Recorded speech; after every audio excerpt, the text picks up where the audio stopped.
Welcome to Basics of the Faith, a series of presentations on what the Catholic Church believes and teaches based on the United States Catholic Catechism for adults.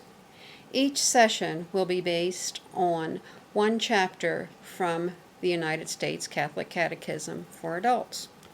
Chapter 1 is called My Soul Longs for You, O God. The material in Chapter 1 is from the indicated sections of the books that you see pictured here. From the United States Catholic Catechism for Adults, it's Chapter 1. From the Catechism of the Catholic Church and the Compendium of the Catechism of the Catholic Church, the indicated sections contain related material. So I'd like to begin by describing the Catechism of the Catholic Church, which is what the other two books are based upon. The Catechism itself, the main reference, is structured in 4 parts that are sometimes called pillars. In Part 1, we have the Profession of Faith, which covers the creeds of the Church and the basic doctrines that are presented in both the Apostles' Creed and the Nicene Creed, which are the primary creeds that the Church uses. So these are the basic beliefs, the foundational beliefs of Catholicism, Catholic Christianity. Part 2 is called the Sacraments of Faith, and it's about the way the Church celebrates primarily through its sacramental life, because we do consider that the sacraments are the way that Jesus concretely acts through his church. Part 3, the life of faith, builds on parts 1 and 2, especially part 1. If this is how we believe, if this is how we worship, then how should we live? Part 3 covers essentially moral theology, the 10 Commandments and all their implications, and a lot of other information on the way to live as a moral Christian life. And Part 4 concludes with prayer. It's the shortest section, not that prayer is the least important, but prayer life kind of flows from all the rest of it. And it's intimately related, of course, to Part 2, the sacraments of the faith. In Part 4, the primary prayer that is analyzed is the Our Father, the Lord's Prayer, because within this prayer is contained all the basic principles, really, of prayer, how to pray, and what your attitude should be in prayer. The thing at the bottom there, lex orandi, lex credendi, lex vivendi. This is a well-known quote in Latin, which one way to translate it is, the way we pray expresses our belief and bears fruit in the way we live. So, a total Christian life involves every aspect of your life. What do you believe? What prayer flows from that? And what type of life is the logical extension of that? Some related sources that have been mentioned before are the first one that came out after the Catechism, which came out in 1992 initially, was called the Compendium of the Catechism of the Catholic Church.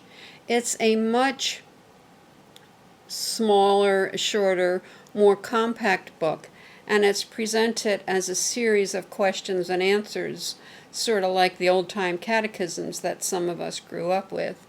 But it's an excellent summary of the catechism itself.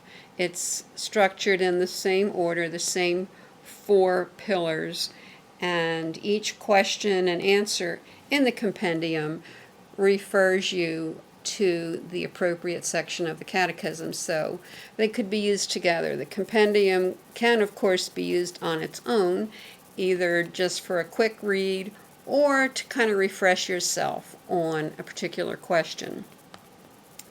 The United States Catholic Catechism for Adults, on which this series of presentations is based, is also derived from the overall Catechism of the Catholic Church.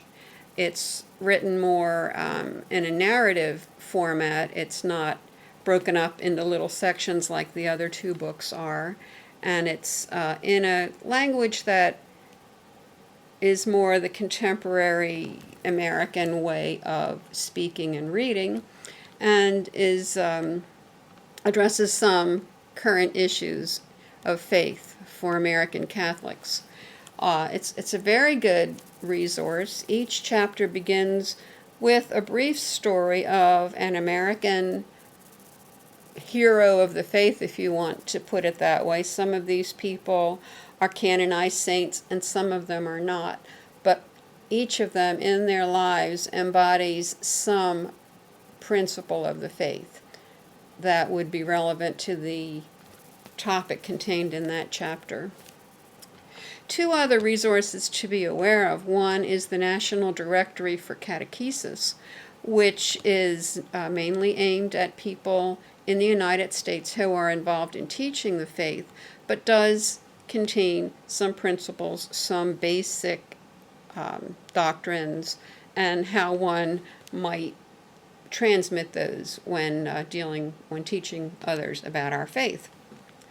Another resource you should be aware of is the United States Conference of Catholic Bishops website, which not only contains news. It's a very worthwhile site to peruse.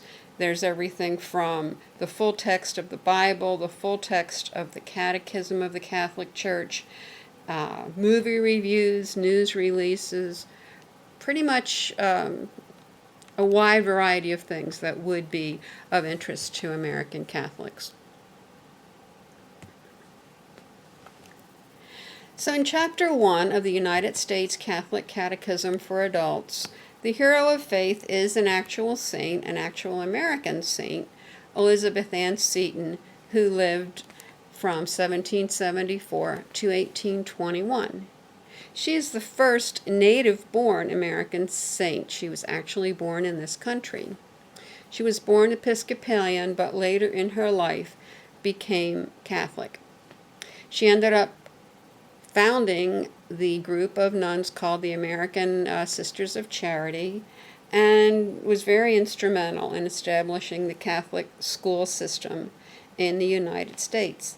There is a national shrine in Emmitsburg, Maryland, that honors Elizabeth Ann Seton, and the website for the shrine is indicated here if you would like to learn more about exactly who she is and what she did.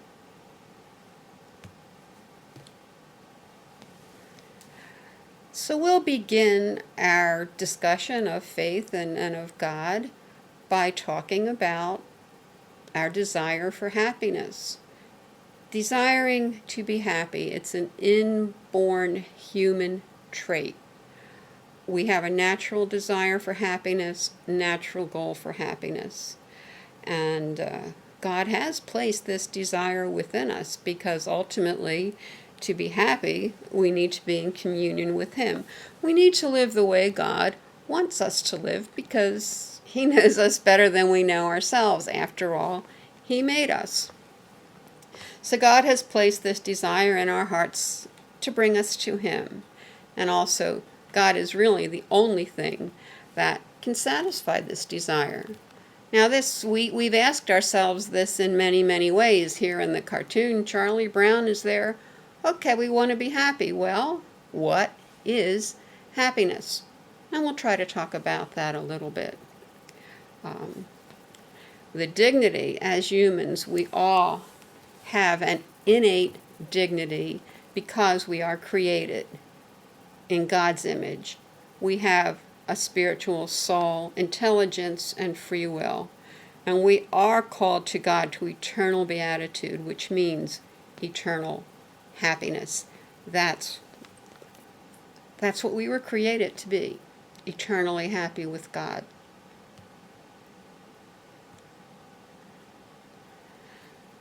So where do we find happiness? Well, we know that Charlie Brown found happiness. He looks very happy here.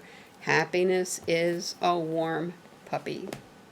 But now we'll just switch over to St. Thomas Aquinas, a little more erudite, a little more, so let's say theologically sophisticated answer. But the warm puppy one still works. Thomas Aquinas listed 8 ways that we look for happiness. And they go down from number 8, which is the most foolish place to look for it, all the way down to number 1, which is the only place where you're really going to find it. But each one gets a little better as you go down. Wealth. We all would like to have enough wealth to be comfortable. But wealth in and of itself never made anyone truly happy. Honor. I suppose it's a step up from wealth, but it's fleeting. It certainly isn't permanent. And then we move on to fame. Well, we know, you can't read the tabloids or the newspapers or watch TV without finding out that fame is probably even more fleeting than honor and less satisfying ultimately. Power is a big one. We see people all around us, especially in an election season, seeking power. And once again, these people, they seek it, sometimes they get it, but then they spend an inordinate amount of time worrying about actually keeping it. So they're not truly content, happy. They're certainly not relaxed. Health. We all want to be healthy. It is pretty hard to be happy without health. But once again, as you well know, health also is a fleeting good. And someday all of our health, for each human person, health will fail you as well. Pleasure goes in all different directions. And pleasure is good. Pleasure is good in its place, and we are naturally inclined to seek it. Even better, virtue, not rigidity, not being judgmental, not I'm saved and you're not, but living a truly virtuous life is going to result in more peace and more real happiness than any of the things above it. And ultimately God, as Thomas Aquinas said, no created good, and everything else there is a created good other than God. No created good can give man complete happiness. Only the uncreated good, which is the ultimate end of mankind. And this uncreated good is God. So what are we talking about? God. Who is this God? What is this God? Who is really a better question than what, because God is not a thing. God is not a creature. God is unique. God is God. So the first thing we could say is that God is being himself. God does not exist. God is existence. We call him the one who is. When Moses asked God in the burning bush, "Who are you? Who shall I say sent me when I go off on your mission?" And God said, "I am who am. I am who am. Tell them I am sent you." God is existence. He is both radically immanent and radically transcendent. In a very real sense, he is within us. He is present to everything that exists, intimately present. But he's also transcendent. He's beyond us. He's beyond our being, our way of being. He is above and outside of things that we can intellectually grasp in their entirety. Doesn't mean we can't understand or learn anything about him. I mean, look at all the theology books that have been written. But we will never completely grasp him, as St. Augustine said. If you understood him, it would not be God. So the minute you say, I got it, I'll tell you what, totally this is what God is, well, Whatever you're describing is incorrect if you think it is a total description of who God is. God is the source and sustenance of all that exists, and ultimately, the Trinity, God is a loving communion of persons. We won't go into any more detail right this very second, but we say that God is love, and in order to be loved, you need a lover, a beloved, and the fruit of that love. God within himself is love, a loving communion of persons.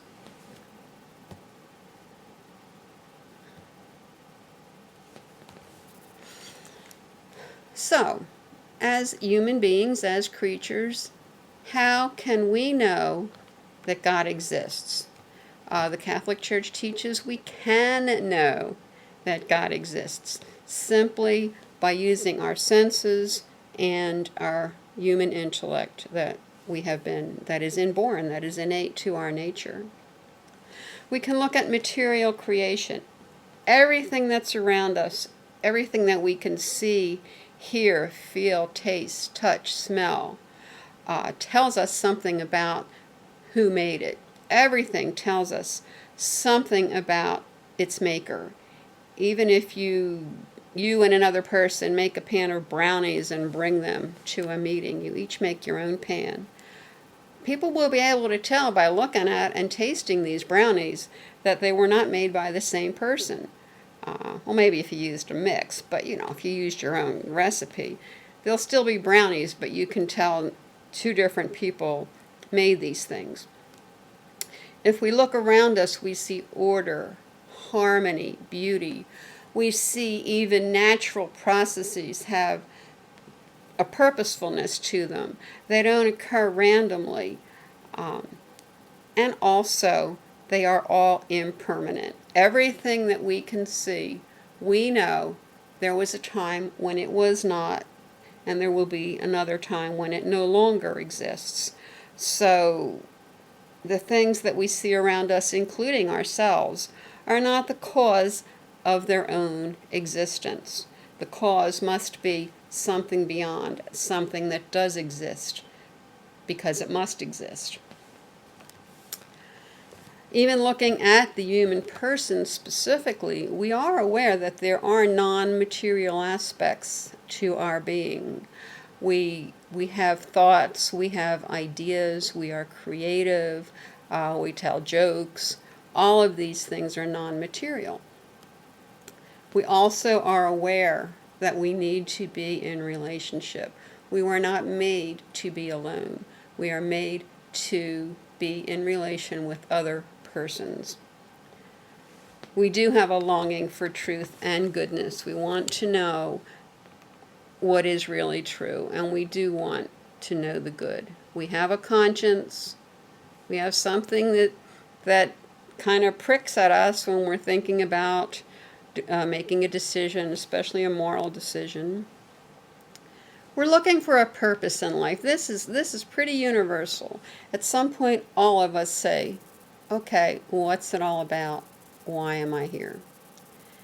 And if you do look around in humanity as a whole, some sort of religious customs exist pretty universally. In all places and in all times, there is a certain desire for ritual, for honoring power that is above us. Sometimes we honor nature, but we are actually honoring who is beyond nature. Where did nature come from? We have this innate tendency to worship. And you find this in all cultures that have ever been.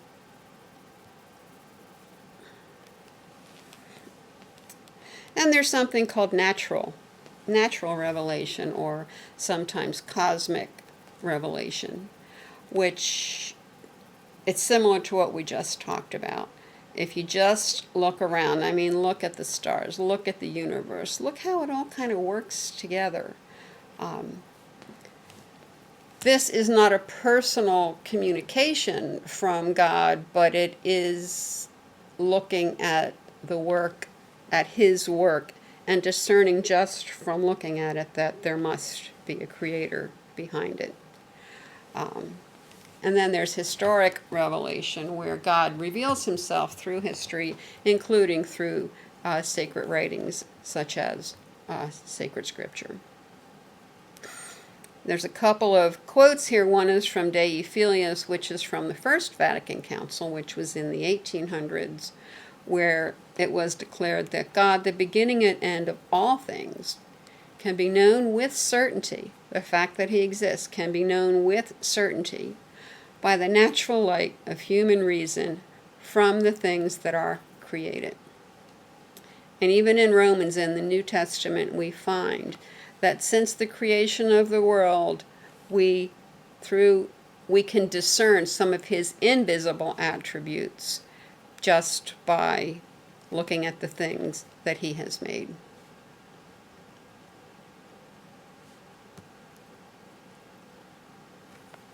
So Thomas Aquinas, quoted in the Catechism, said, "The world and man attest that they contain within themselves neither their first principle nor their final end, but rather that they participate in being itself, which alone is without origin or end. Thus, in different ways, man can come to know that there exists a reality which is the first cause and the final end of all things, a reality that everyone calls God." This was St. Thomas's conclusion, and we're going to talk a little bit about ways that he suggests would lead you to this conclusion. St. Thomas came up with what he called 5 proofs for the existence of God. Some of these are more compelling than others, and more than likely, none of them would actually convince a committed atheist, particularly a committed atheist whose mind was not open to being changed. And there are people on all sides of every question in that category. The first one, which is relatively simple, he simply calls it the first mover. And he says, just by looking around, you can see that some things are in motion. And anything that's in motion has to have been moved by something else. There can't be an infinite series of movers, so there must be what he calls a first mover, something that is not itself moved by something else. And this is what we call God. Okay? A little stronger argument is called the first cause. He states, first of all, that some things are caused. Actually, anything that we can look out and see was caused. You were caused. I was caused by something. There was something that brought us into being, and that applies to all of material creation. Actually, it applies to spiritual creation such as angels, because they are not eternal either. So anything that is caused must be caused by another. In order for this series of causes to have been initiated, there has to be a first cause, something that exists because it must exist, and that isn't caused by another. And this is what we call God.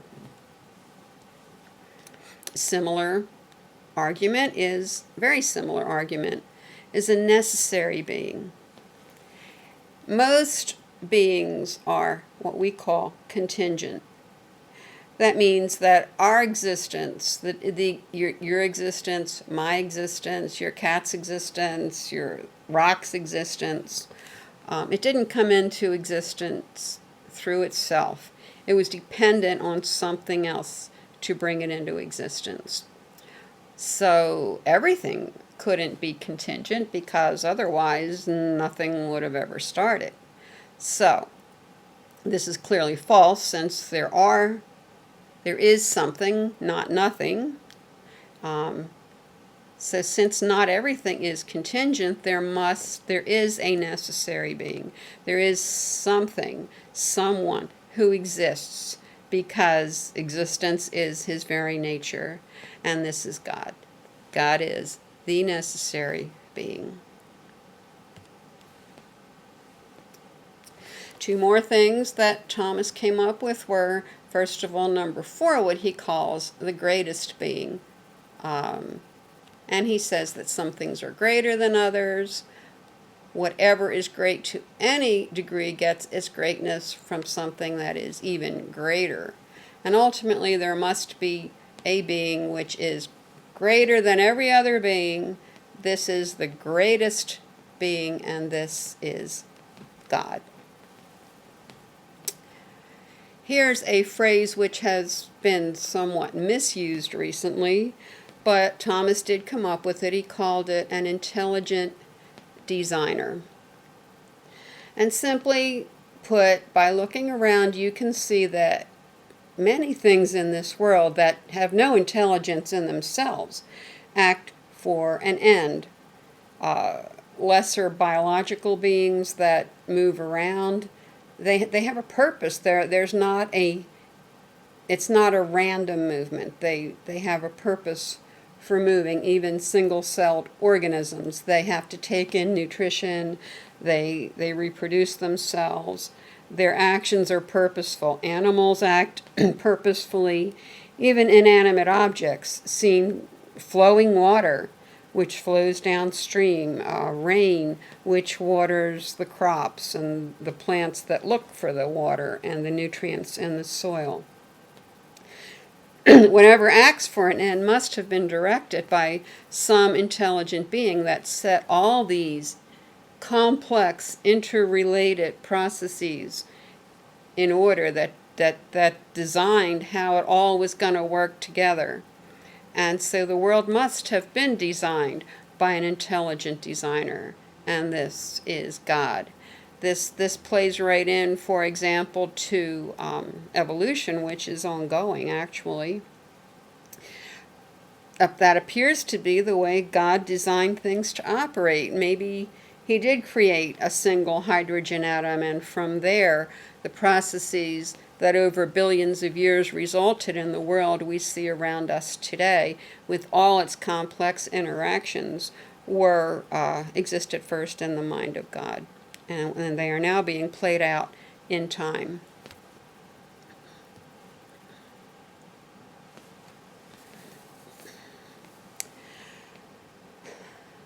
A generation of seekers. The United States, as secular a society as we are, actually is extremely religious also.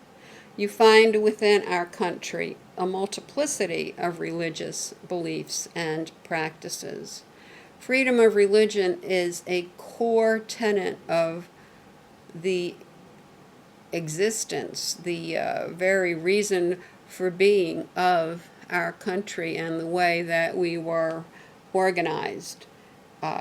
Many people initially came to this country because they were not permitted to celebrate and to live out their religious beliefs in freedom in countries that they originally came from.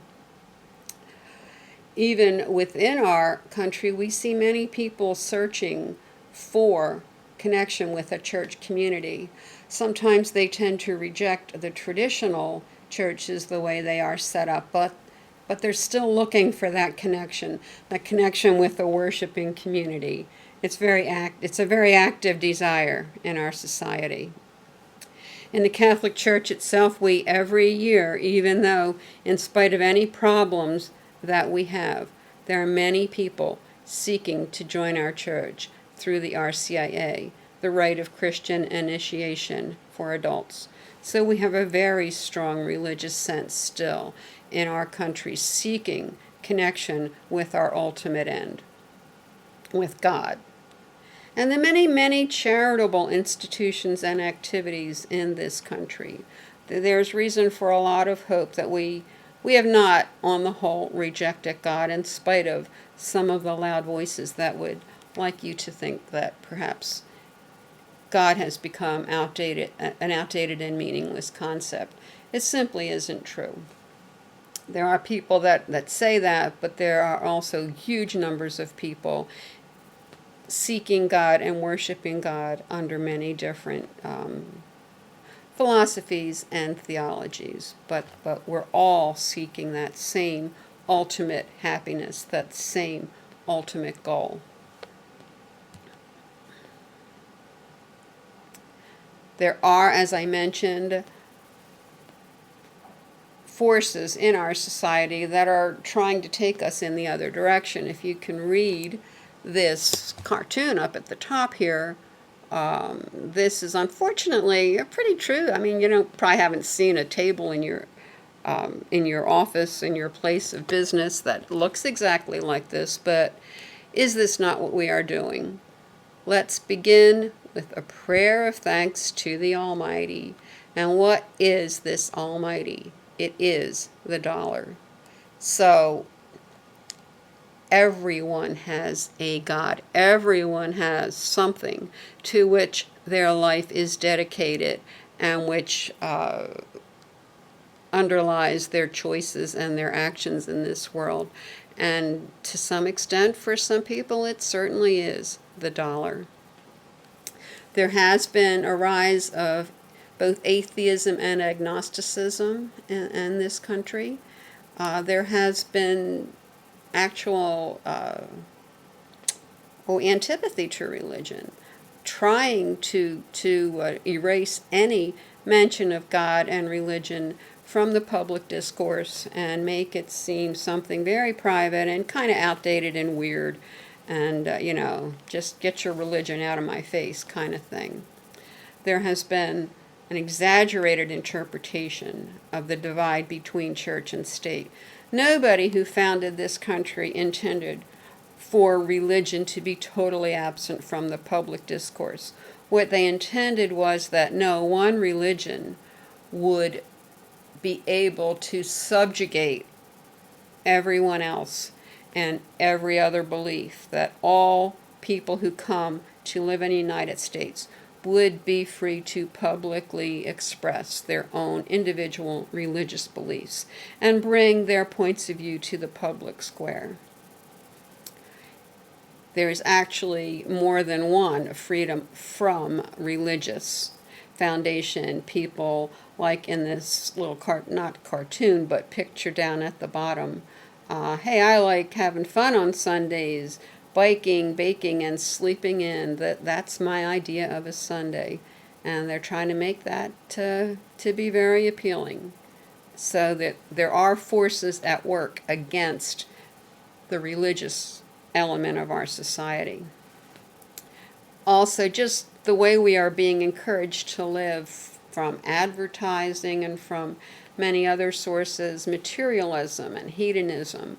Okay, get what you want, live for pleasure, moral relativism.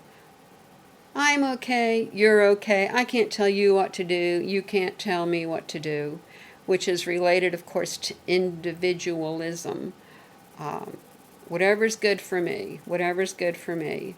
And this is actually the opposite of humanity, where we are, like it or not, dependent on and affected by the actions and decisions made by other people. We do not live in isolation as much as sometimes we think we might like to. It just isn't the way human beings are created to be. So these are some of the forces that exist today that are fighting the forces that are trying to lead us to God. And here's a few possible questions for discussion. If you would like to get together with a group of people or just to think about it within your own mind. Just think about some ways apart from God where people look for happiness and some really illusory paths that you find around you in popular culture. Is there anything? What can you do to concretely help others overcome doubts and fears in their search for God? And we have to remember that in any relationship, between us and God. The initiative is God's. He is always reaching out to us, and it is up to us to respond and to accept his overture, to say yes to God. Yes, I do want to be in relationship with you. Is this the way you're used to thinking about God, or are you used to thinking about it like it's all about us? We're the ones that decide. Just a few things to think about.